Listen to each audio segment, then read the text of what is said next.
The Prophet ﷺ, he says, all of my ummah will be forgiven. They will be shown mercy. Please, very important hadith. Make sure you take this home. All of my ummah will be forgiven and it will be shown mercy.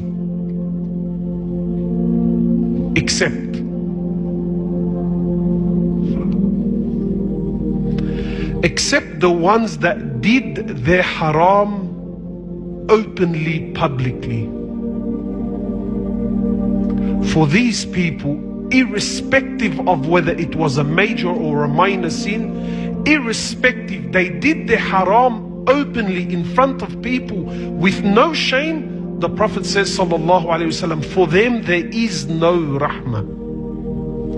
And then he, sallallahu alaihi wasallam, in the authentic hadith, he continues on to give an example. He said, he is like the one who did his haram in the cover of night, and Allah provided a blanket over the haram that he did. Yani Allah covered it for him. Then in the morning he wakes up and he tears up the blanket that Allah put over his sin. And he starts to tell the people, Wallah, I did this and I did this and I did this. For this person, there is no rahmah.